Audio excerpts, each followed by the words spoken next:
Ad Infinitum is the only podcast solely focused on audio ads. Advertising. The creatives who make them, the latest thinking that informs them, how the space is evolving, and my favorite part, a roundup of recent audio ads, ad campaign analysis by yours truly, Stew Redwine, VP Creative at Oxford Road, and each episode's guest. This episode's title is Demonstrated Equals Persuaded, inspired by one of my favorite lines from Aristotle's Rhetoric, written 2,300 years ago, and as relevant today as it was then. Quote, "We are most persuaded when we consider a thing demonstrated." Aristotle's talking there about human persuasion, that when we can see a thing happening, that we understand that it actually occurs, we are persuaded. Let me show you, here's how it works. But how do we do that in audio? We've got to use the theater of the mind. That's why we've assembled a powerhouse panel from across the podcast polyverse. Amelia Coomber, head of marketing at Podscribe and host of Make Better. Thank you so much for joining us. Hi, great to be here. And Adam McNeil, Amelia's fellow host of Make Better and VP marketing at Adopter Media. Welcome. Excited to be here. Break down some ads. Heck yes. And thank you both for having me on Make Better. That was a ton of fun. So fun to be listening to some more ads with you. And Ariel Nissenblatt, head of community and content at squadcast.fm. Thanks for having me. Not my favorite Aristotle quote, but I'll let it slide. And then last but not least, Paul Rismandel, Chief Insights Officer and Partner at Signal Hill Insights. Paul, stoked to have you on. Thanks. Stoked to be here. For sure. This episode, we're going to be listening to some of the top spenders in podcasts. That's via Magellan's look at the space. For the month of June, we're going to be focusing on the Audiolytics Key Component number 4 demonstration. Audiolytics is the framework and the formula that we use to both audit and construct persuasive audio at Oxford Road. It's composed of 9 key components. We've done 3 episodes so far talking about those first 3 key components: setup, value prop, positioning. This is episode 4 on demonstration, and then we'll unpack substantiation, offer, scarcity, path, and finally execution. Audiolytics Key Component 4 demonstration. So for demonstration, simply put, here's how it works. That's what demonstration means. No matter how well you accomplish the first 3 components, you've wasted all of it if the audience can't picture themselves using the thing. Yes, demonstration is that integral to your service or product success. The good news is that humans are built to watch closely, especially if they're watching another human. Back in the 90s, a team of Italian neuroscientists made a groundbreaking discovery in the brains of macaque monkeys. Motor cells inside their brains fired the exact same way when one monkey conducted a behavior as when it watched another monkey do the same thing. So in their brains and in human brains as well, watching created the sensation of doing. These cells are called mirror neurons, have unlocked major advancements in the study of how people relate to each other. They've helped clarify what exactly is happening in our brains when we experience media and imagery. And mirror neurons help explain the voyeuristic impulses that commands audiences' attention. And when we watch another person experience something, our imaginations automatically simulate that experience for ourselves, inside of ourselves, and we feel a miniature version of it. But what do we do when there's only audio, right? So for simulcast, when there's video, that's great. What do we do when there's only audio? You have to use the theater of the mind. That's what we're going to be talking about today, is folks that are relying on painting a picture in our minds. And those same old mirror neurons can go to work even if the person your listener is envisioning is in their own head. It's also discussed in a great book, Blindsight, The Mostly Hidden Ways Marketing Reshapes Our Brains. You can use unique attributes like sound effects, music, multiple voices, even silence to demonstrate in unexpected ways. With no further ado, let's listen to some ads and talk about how well did they handle demonstration, which is how does it work? 4 top spenders from June 2023 in podcasting, according to Magellan, are BetterHelp, HelloFresh, Instacart, and the Angie Group. Amazon was on the list, but I didn't include them because they have spend across a couple of different advertisers, Amazon Music and Audible and others. So as far as the top actual spenders, we've got BetterHelp at 9.2 million approximately, HelloFresh at 3.9 million, Instacart at 3 million, and the Angie Group at 2.5 million in 2023. All right, guys, let's get started. Let's see how they showed up in podcast and how well they did a job of communicating how it works. You guys ready? Let's do it. All right, here we go. This show is sponsored by BetterHelp. Imagine this. You're looking at a scale. On one side, you've got everything you do for others. On the other side, you've got everything you do for yourself. Is it balanced? There was a time when my scale was way off on the do for others side, putting the needs of others way before my own. Then I discovered this thing called boundaries. In other words, I had to clarify my values and align my decisions and my actions in a way that allowed me to stay within the boundaries that I'd set for myself and for others. I was able to balance out my scale, and so can you. Therapy can help you clarify your values, set boundaries, and find more balance in your life so you can keep being a rock star for others without forgetting yourself in the process. If you're thinking of starting therapy, give BetterHelp a try. It's entirely online. Just fill out a brief questionnaire to get matched with a licensed therapist, and you can switch therapists at any time for no additional charge. Find more balance with BetterHelp. Visit BetterHelp.com/QOD today to get 10% off your first month. That's BetterHelp, HELP.com/QOD. Adam, I'd like to start with you. Yeah, absolutely. So, first off, he jumps right into exactly what we're talking about, demonstrating what the product does. And he doesn't even talk about what therapy is or even talk about the brand until near the latter part of the ad itself. He's painting a picture that you can see yourself in, where maybe I'm an overworked person because I'm a giver, and I never take time to give back to myself. And he is framing this as though I am that listener right now. And I get through this ad, I'm like, yeah, that does sound like me. That does sound like me. Oh, man. But yeah, this sounds exhausting for my life. And then next thing you know, he goes, you should give therapy a try, because therapy is one of those ways to help balance out the things in your life, like that scale. And you're still holding onto that image of a scale in your head. So I think in terms of demonstration, it's phenomenal. The way that he framed it did really, really well there. My only take on the negative side is, and I don't know this podcast well, which is the critique that I'll always give is coming from, I'm only hearing the ad without listening to the rest of the episode, is that he has this tone of a podcaster voice doing an ad read voice, which is one voice that I tend to dislike coming from a buyer's perspective, is that tone where it comes across like, yeah, this is a very formal thing, not a true, authentic experience in the moment. That would be the only critique that I have. Otherwise, it's very well done. Scale of 1 to 10. I'd give it a solid 8. He doesn't give any endorsement himself, but it's a solid ad in itself without the endorsement. All right, the game is afoot. Ariel, how about you? What do you think of this one? I love when podcasters tell us exactly what to do. So in this show, picture yourself. I don't know if he says that exactly, but you are kind of put in the position of imagining yourself as a scale, right? Like which side of you is being weighed in what direction. And you sort of have to think about yourself. You sort of have to put yourself in the shoes of this person and how you might be reacting to therapy or the need for therapy. So I've been saying this for a while. I think instructive audio is the future. I think there's going to be more and more podcasts coming down the line that ask us to go on a walk or ask us to imagine this and that and ask us to think about mindfulness and things like that. And I think when we ask our listeners to do something, they are inclined to do that.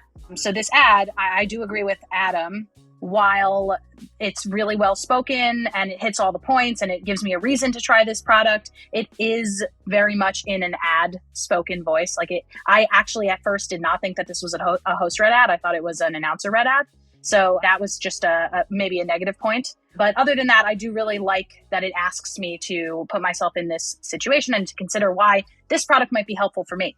However, another potential negative is just that I am so burnt out on BetterHelp. And, that's just a symptom of it being one of the biggest spenders. So you're going to have to go seek therapy for how burned out you are on these guys telling people to get therapy. I'm burnt out. What an ad that would be. Are you tired of hearing BetterHelp ads? Do they haunt you at night? Well, truly. Out of 10, what would you rate it, Ariel?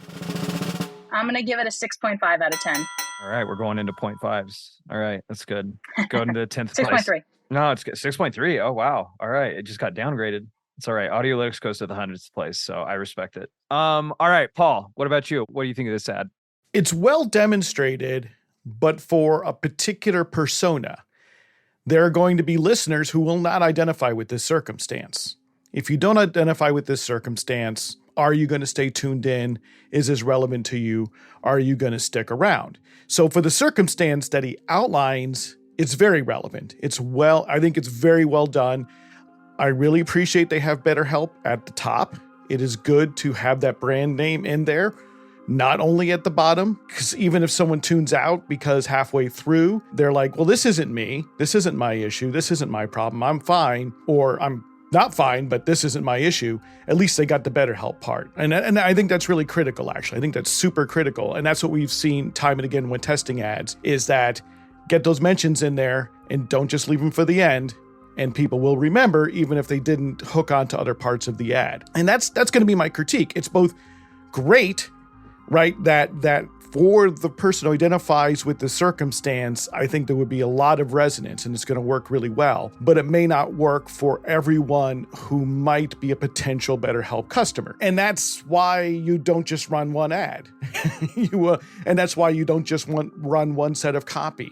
And that's why you want to build storytelling, I think, into your ads over time and not just stick with the same thing all the time. So that's where I am. I'm not bothered at all by it being sort of ad voice. Again, and any testing that I've done over hundreds of campaigns, we don't really see listeners responding negatively to different sort of tones of voice. They respond more to story. They respond more to what the points are and what they hear. There are listeners who tell us, well, I don't like ads. And I don't know that they distinguish from that tone of voice. It doesn't mean that I don't think there are listeners who may respond differently to different tone of voice, but sort of in general, podcast listeners are sort of receptive to the ads. They know they're ads. So the shift up in that tone, I don't see a lot of strong indicators. Again, these are things we could always drill down and test more, but I don't see really strong indicators that it's either a turn off or a turn on for that matter. It's interesting you zoom in on that with the voice tone that you're talking about. For those of us that are the crafts people that work on them, we don't like it because we appreciate the finer things or are trying to hit this more refined target. And so it's like, oh, I don't like that. That doesn't feel right because that's not like what we're aspiring to. But does, the people that do the living and dying in this town, like, does it really affect them? But then I come all the way back around to it doesn't hurt. I don't think it ever hurts, particularly in podcasts, to have it sound more personal. Like, that's never going to hurt. No, it's never going to hurt. Absolutely. It's never going to hurt.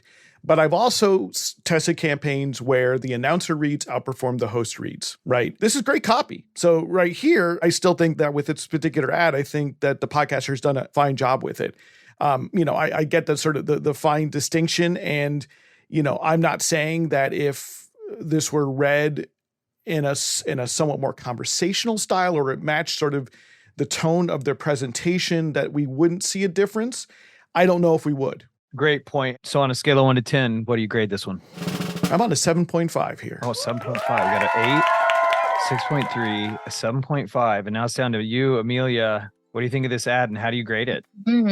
I give it a 6.5. I think on the theme of demonstration, I think they were halfway there. The scale's an interesting one because, to everybody else's point, you sort of imagine it. I think they could have taken it a little bit like another step further in the sense that maybe paint a picture about what not having boundaries looks like. That could be with your partner, that could be in work, that could be with friends. So I would have liked to see more of that rather than just this sort of visual image of this scale and balance. Like, I think they probably could have put more emphasis on the actual relatability and painting a clearer picture that everybody goes through versus I don't live on a scale. I think they could have probably done a little bit better on the demonstration side. And to what everybody else said, I think it sounded very much like it was just very ad read voice, which is fine. And maybe that's what they were trying to go after. But I think a little more conversational and, again, painting that better picture, giving somebody an instance that they could relate to that they've probably experienced in their life would be a better way. Amelia gave it a 6.5, Ariel a 6.3, and Paul and Adam gave it a 7.5 and an 8. The average comes out to a 7.07, and the Audiolytics score for this particular message was a 74.4, which essentially says to me, structurally, pretty much everything is there. It's missing a couple of key things that would help make it more persuasive.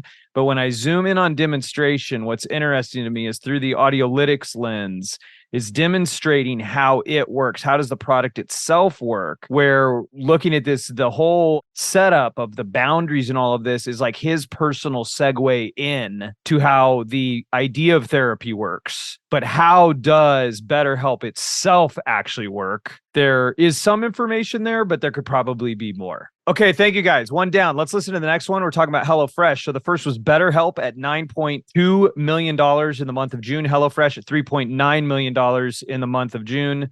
Let's take a listen to an air check from Wizards of Waverly Pod. When summer rolls around, the last thing I want is to be stuck in the kitchen or back and forth to the grocery store. With HelloFresh, I get in and out of the kitchen and back into the sun. With HelloFresh, I can take the work out of eating well to feel my best for the summer.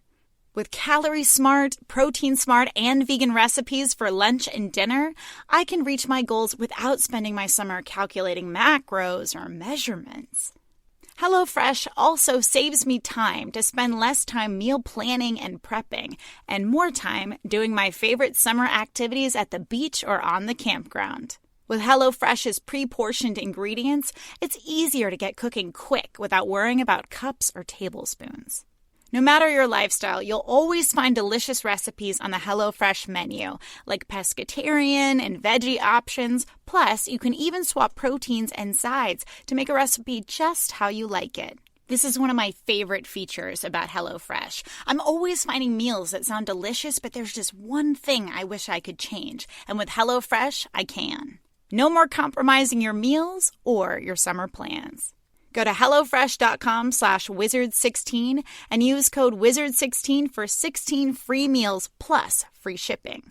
Once again, that's HelloFresh.com/Wizard16 and use code Wizard16 for 16 free meals plus free shipping.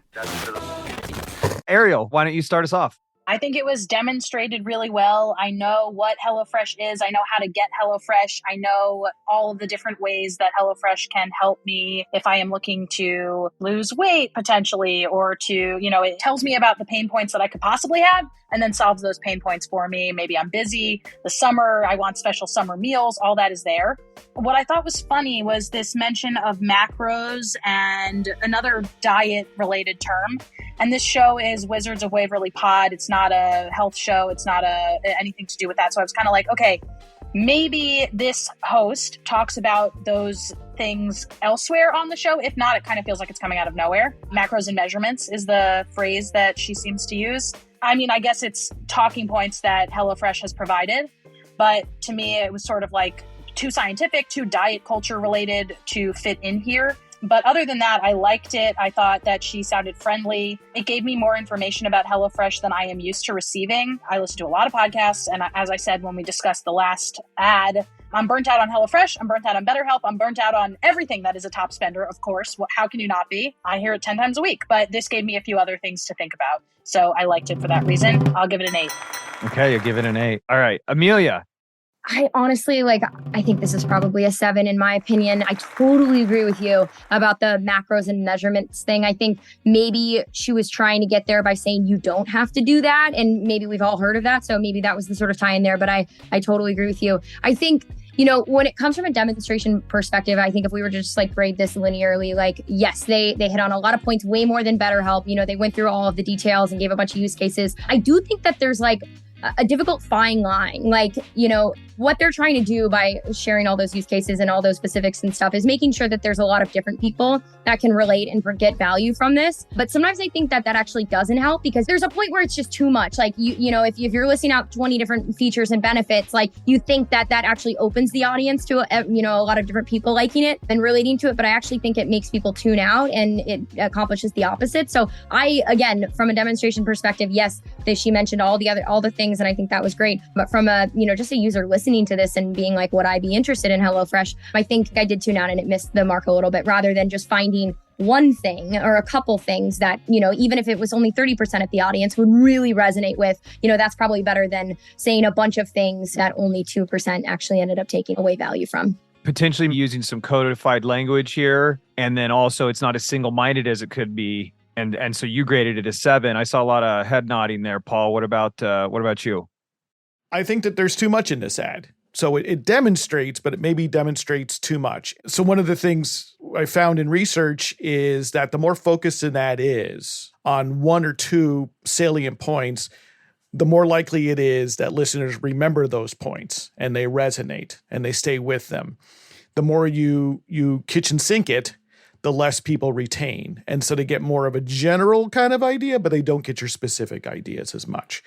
And that's what I think is going on here. Whereas I think in the previous ad, we heard a lot of resonance around one particular point, which may not work for everybody, but will work really well if you identify with that persona. I like what you said. It's demonstrating a lot. And then that's kind of how you set that up. And then by the end, it's like, it's not demonstrating enough. It's almost like by talking about so much, by doing so much, it didn't do anything. There's a great study from Millward Brown that talks about this very thing, that the more messages an ad attempts to communicate, the lower the likelihood of a single message being communicated. This one probably had 4, right? At least. So you're just slicing it thinner and thinner and thinner as opposed to being single-minded. So what would you grade it?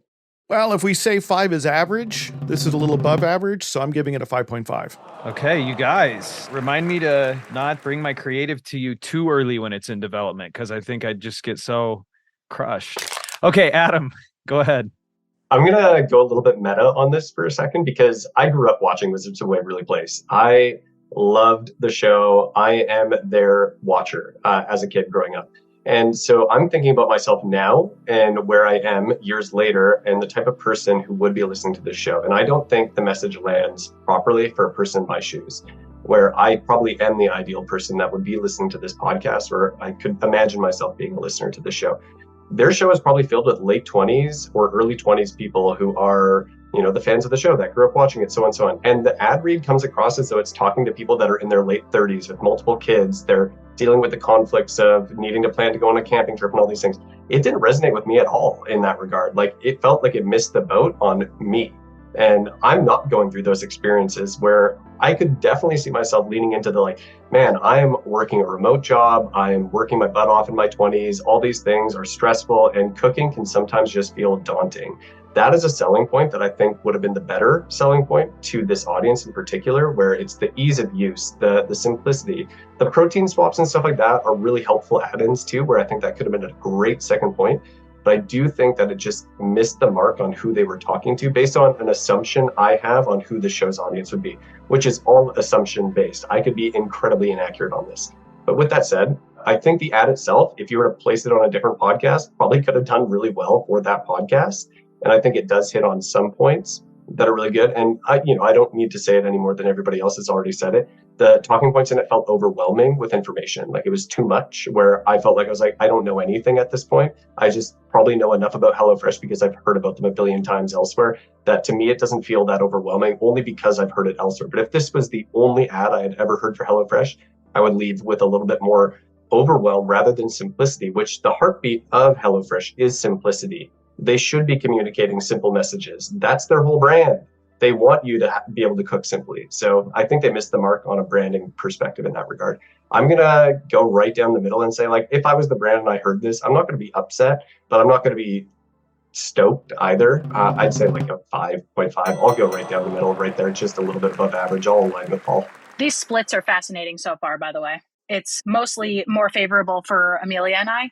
Or we tend to agree, funny. And the two men tend to agree. It's really interesting. Interesting. All right. So that ad comes in at an average of 6.5 from this fantastic pantheon of podcast professionals. And Audiolytics gave it a score of 77.7. So actually scored it a little bit higher than the previous ad. And I would attribute that to actually some of the things that I believe you guys were all dinging it for. It had some more robust information in it, and particularly in the demonstration case, even though, we were split on that there was a fuller picture of that key component in particular. And so that's going to move the score up, but we're still below 90%, which is our target score for all in-market creative. So there's still work to be done. So if we're just thinking of it as a message, we got 180 words approximately for the talking points. If I'm too long on demonstration and my score is low, in order to bring my score up, something has to come out, right? So there would be some other area we would focus on. There would be other key components that we may need to sharpen. And absolutely, consensus here is that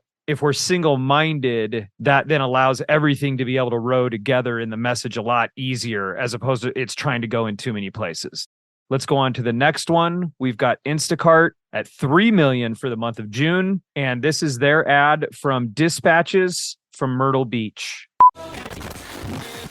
Okay, what's the number one reason you should try Instacart? shopping over 1.5 million unique products from over 1,000 retailers, and get everything delivered right to your door in as fast as 1 hour, all in one app. So you can spend more time with the ones who matter most. Visit Instacart.com to get free delivery on your first 3 orders. Offer valid for a limited time. $10 minimum per order. Additional terms apply. All right, let's start with Paul. Well, they say there's one reason, but they give two. It is because you can get 1.5 million unique products from 1,000 retailers, but also in as fast as 1 hour. So that's two reasons. Now, I'm not going to ding it for that. And I'm not sure that that causes any cognitive dissonance at the same time. Look, it's a short ad. You can only do so much work in a short ad. And so this is, in that way, focused. It is straightforward. It pretty much tells you what you need to know, right? You're going to get just about anything, and you're going to get it really fast. So from that standpoint, it's doing the work. So, if I'm going to give it a score, I'm going to say that it's a little, it's a little better than average. Actually, especially for a pre-roll, we're going to go into about a 6.5 on this. Not remarkable, but it does the job. All right, Adam. In the context of a pre-roll, it accomplishes most of what it needs to do. The only thing that I think that could be added in here is give me a product contextualization here of exactly what types of products I could be ordering to my door. You could frame it really quickly at the beginning saying like, look, did you smell your armpits? They smell bad and don't have deodorant in the house. Order now through Instacart. You can get over 1.5 million unique products from over 1,000 retailers delivered right to your door in as fast as an hour. Just give me a product that I can imagine in my mind coming to my door. What types of products should I be ordering with Instacart? Can I order a fridge? Can I order this? What is the type of category of product that I should be thinking about when I look at using Instacart? That's the only thing that I think would give this a little bit more of an edge in terms of performance, is just giving a visualization, that theater of the mind. Right now, there is no theater of the mind that I can place myself in here. Give me something. Give me something. Other than that, yeah, like 6 out of 10. Like, it tells me what the product is. It tells me what it is. If you're running a pre-roll, you're probably already familiar. You're a product that should be familiar to that audience. So you probably know more things about Instacart. This accomplishes what it's supposed to do. It's retargeting. Hey, Ariel, before I get your grade on this, just when you think about podcasting and podcast messages in general, like we're talking about the fact that we can see in Magellan that this is a pre-roll. How do you look at the messages and the difference between, crafting something for a pre-roll versus a mid-roll versus a post-roll? Yeah, when I'm listening to a podcast and I hear a pre-roll that is not a host-read ad, I usually skip through it. And full disclosure, I have a podcast about podcast recommendations, and we use Spreaker's ad service, and they insert those types of ads. And I fully know that people skip through them. So that's the caveat there. I skip through it. You skip through it. We all skip through it. And to me, it's like it does the job. Maybe it's a brand awareness play, and that's fine. But I don't think it's doing much to enlighten me about Instacart. I think it is just throwing the word in my face a few times. I've heard the word Instacart today. I'll hear it again tomorrow on a podcast. I haven't used Instacart in years, but it is the only grocery delivery service that I can name by name. So that's something. I would give it a 6. Thank you, Ariel. So we have a 6, a 6.5, and a 6. Amelia, how about you? I totally agree with what everybody else said. I think for a pre-roll, it did the job. Honestly, I wish that more brands did some form of jingle for a pre-roll, because that should just be the default, because I feel like there is such an opportunity for integrating some sort of sound rather than just some random person talking. So I think the only thing that really didn't hit me, and maybe this is just the context of the show and what they talk about, but they mentioned something about so you can spend more times with the ones you loved. And I don't know that I think there could have been something else they could have replaced in that. I mean, when you have so few words and so few time in a pre-roll, I think it's really important to be very specific about what the copy is going to look like. And I think that could have been switched out for something that, hit a little bit harder, stop lugging your groceries around or save time, something else. But it just sounded so fluffy. Save time, spend time with the ones you love or whatever. When it's like, how much does grocery shopping really take away from those sorts of things? Continue scanning. So that was the only thing. I would say, again, it's a pre-roll, so it's difficult, but I would say on the scale of pre-rolls, probably a 6 or a 7. 6.5? Does that translate to a 6.5? Okay. So for Instacart, we've got an average score from the group of a 6.25. So we've been moving down here from a 7.07 with BetterHelp, HelloFresh at a 6.5. Now Instacart at a 6.25.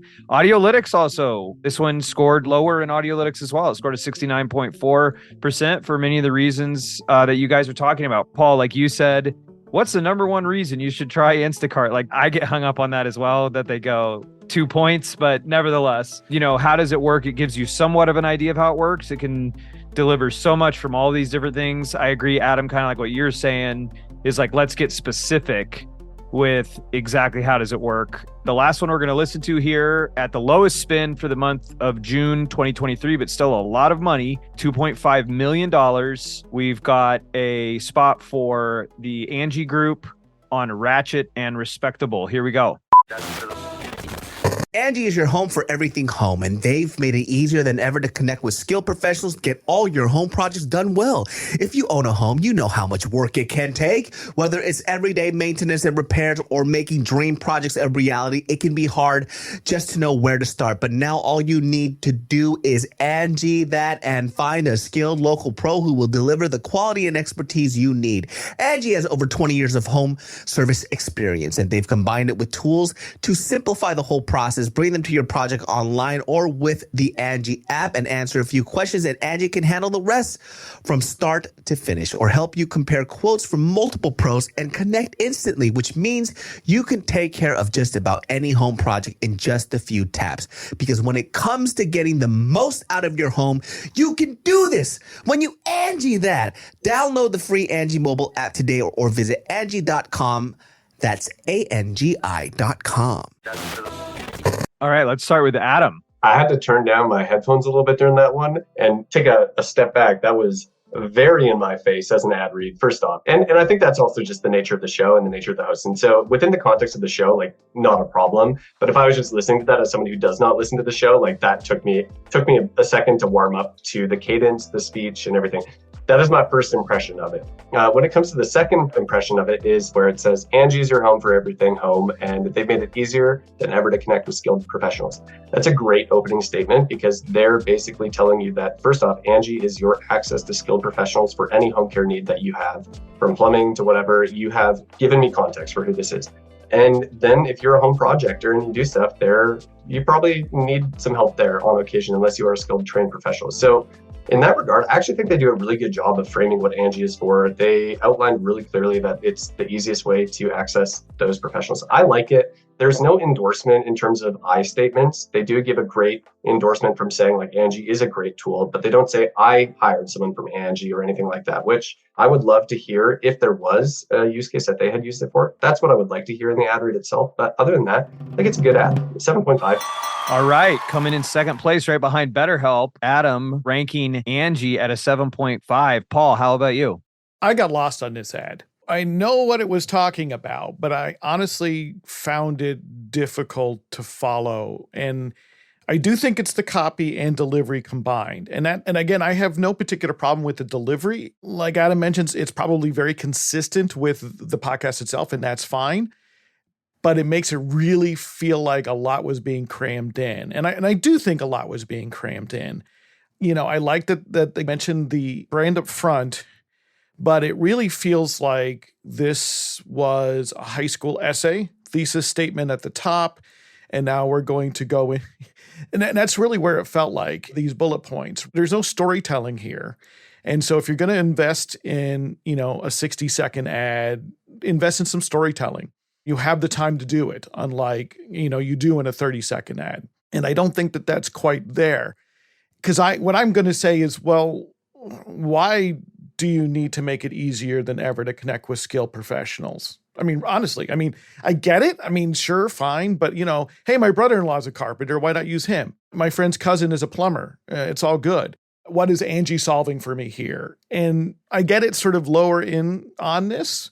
Right? I can compare quotes. Okay, that's great. Well, maybe that's the whole thesis statement, right? I think that it could, if it was even stripped down a little bit, it would be a better ad. So with that, I come in more at, let's just say, a 4.75. 4.75. We just moved into the hundreds place. We're into new territory now. All right. Amelia, how about you? That is so funny because I love this. Like 10 out of 10, in my opinion. It might be the ADHD and like my talking fast and incapable of, moderating my voice at a certain, level. But I was immediately drawn in. And again, to everybody else's point, if that is not the whole context of the rest of the show, like, okay, bad, that would hurt my ears. The fact that Adam said he had to turn the volume down, probably not a great experience, but it got my attention. I don't have a home. I've never heard of Angie, but like now I know, and I would totally use this. I think they did a really good job of, all the different use cases there. It was all centered around one thing. So I think it did a better job of like the too much demonstration. Like it wasn't this, if you're a commercial person, real estate guy, or if you're, it was just, all right, if you have a phone home and, fixing your home sucks because you need people that you can trust. Like that was the takeaway there. And I really liked it. I really did. Yeah. I honestly, 10 out of 10. 10. Okay. A 10, a 4.75, and a 7.5. Ariel, what do we do? I have a few things to say about this. The first is the energy worked for me. However, I think you really need to understand this host to understand this host's ad reads. And it does not work out of context, but it doesn't need to work out of context, right? Like Lindsey Graham, for example, the podcaster, not the senator, is often doing host read ads on other shows because his voice is just a voice, right? Like at this point, Wondery uses his voice, and that's great. He can be placed anywhere and it makes sense. This person could not be placed anywhere and make it make sense. This person has to be on Ratchet and respectable. One thing I loved is that he made a verb out of it. You got to Angie that, and that could be copy or it could be him. But either way, I thought that was something that was great. It makes me associate with the brand a little bit more. It makes it into a verb. We like that. Everybody wants their product to be made into a verb. Everybody wants that kind of name recognition. So if this person can make that take off, I'm sure Angie would be very happy. One thing that was not mentioned that is mentioned in other ad reads for Angie that I've heard is that Angie is rebranded from Angie's List. And that is something that has been mentioned on other podcasts. And I wonder if at this point, Angie is now saying, we're done with that. We've done the switch. But I kind of still thought, I was like, is this another product or is it Angie's List rebranded as Angie? I was not sure as somebody who does have prior recognition of Angie. And so most of the other ad reads I've heard about it will mention that in some way, and this did not. So with that in mind, the excitement got me. I think if I loved this host, I would love this ad read. I still would not necessarily be interested in purchasing right now. But if I ever needed to, I would only know of Angie's List. And therefore, I give it a 6.2. A 6.2. All right, guys. So that is all four of them. And this last one, Angie, from an Audiolytics standpoint, scored a 73.8%. So right in there with the rest of them. And what I'm noticing across all of these is like just your scores and the Audiolytics scores pretty much tracked. BetterHelp at a 7.07, average with Audiolytics at a 74.4. The HelloFresh ad at an average of 6.5. and Audiolytics at a 77.7. And we identified that's because some of the stuff that might have caused us to grade it down is some of the stuff Audiolytics might have said, well, at least that information was in there. So that's an interesting one. Instacart, average of 6.25 and Audiolytics score of 69.4. And then Angie at an average of 7.11 and an Audiolytics score of 73.8. That is so close with BetterHelp. I think what I want to ask the group is, can we tip the scales one way or the other? The big takeaways I've got here for chief audio officers is like, one, a single-minded message is better. And that was something we kind of saw all of these struggle with, right? We need to strip down the message and really focus. And we all believe in and want to use the theater of the mind, but I don't think I'm going out here on a limb. You guys check me on this. I don't know if any of these did a great job of using the theater of the mind. Yeah, I think after the first or second one, I even stopped finding what the theater of the mind was in each one. And I just started commenting on each of them as ads in and of themselves, not so much for that one perspective. Yeah, I would almost say in a declining progression from the first one, they slowly lost theater of mind, as Ariel was saying. The first one had a clear image in your mind of, look, imagine this, a scale or whatever. And I think that's in exchange of personal endorsement. And so if you are not giving a personal endorsement for a product of how you used it in your life, you need to find an exchange in which you can place the product in the hands of your listeners and how they could see them using the product or imagining the product or whatever it is. If you're not going to give an endorsement of how you've used it in your life, find a way to show them how they could use it in theirs more physically or visually in their mind. That's a great point, Adam. I think that's exactly what you do with a good announcer read, with good voice talent, right? And I mean, that's really in the copywriting is really where that is. And that's really in the messaging strategy is pulling out those points. You can honestly only expect a podcast host to do so much work without guidance. It's hard. It's hard to do these and hard to do them well. And the more guidance that the brand and their agency provide, with regard to where to focus, the better they do. And of course, that comes much more to the fore when you have to work with an announcer or a producer because you have to do that work for them. But thinking about it from that standpoint of what can we provide them if it's not an endorsed read? What are the examples we can perhaps give them to choose from of which of these kind of would resonate with you and where you are in your life? I think that's a really excellent point. And Amelia, your summary thoughts in looking at these going, hey, we want to be single-minded. We want to make sure that we're focused. But wow, did these really use the theater of the mind as well as they could have? I think the first one was probably the closest, and I still think there's a lot of improvement there. But I mean, I can't say that I was picturing any certain situation for me in the last couple by any means. But I definitely would tip the scales on the Angie side, but that's just me. Gotcha. And what about the rest of you? BetterHelp or Angie? If we had a champion of this episode, would it be the BetterHelp spot or the Angie spot?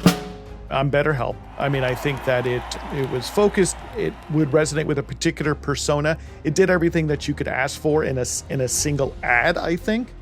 But no brand should live or die on a single ad or even a single set of copy. I too would vote for BetterHelp for the same reasons. Yeah, I'm with Amelia. It's definitely Angie for me. I just thought it was way more fun. And as a consumer, maybe not from the brand perspective, but from the consumer perspective, I would be much more likely to go to Angie.com over BetterHelp based on the excitement of the host. All I want to do now is to run a brand lift test on this. I want to get 400 podcast listeners together, have them listen and tell me what they think. I always want to check my assumptions against what we can learn from a panel who are not thinking about it the way I am. Great point. Do it, and we'll come back and talk about the results. Thank you all. I think that another theme that I would take out of this is another quote from Aristotle, I have to say, from 2,300 years ago. We'll just whip around. For of speaker, subject, and person addressed, the hearer determines the speech's end and object. Audience first messaging, right? We talked about that a lot, right? The energy level, what messages resonated with us differently depending on who we are in the audience. We have to always keep that in mind. And then part of what I think makes Ad Infinitum special is that we don't always get to control that, and all kinds of people are going to be hearing the ad. So those two things are simultaneously true. In general, what I see is let's keep the audience in mind, keep the message single-minded, strip it down, keep it focused, and leverage the power of the theater of the mind. Here we see the top spenders in podcasts for the month of June for a grand total $19 million. And on average, from an Audiolytics standpoint, they're scoring a 73.8%. And then from our group here, we got an average score of 6.73 out of 10. The point is there is room for improvement. And this is the top of the heap on the spend, right? So there is so much opportunity in this space. There's so much opportunity in audio. That's why it's important for us to stop, listen to what the people that are spending the most that are doing in the space and how we can improve the messages that we're putting out into the space. So thank you, Amelia, Adam, Ariel, and Paul for joining Ad Infinitum, where we discuss audio advertising and break down audio ads. Thanks, Stu. Thank you for having us. Thank you. All right, this week we focused on Audiolytics Key Component number 4, demonstration. I'd say, guys, we demonstrated how it works when it comes to a powerful podcast panel, right? We did it.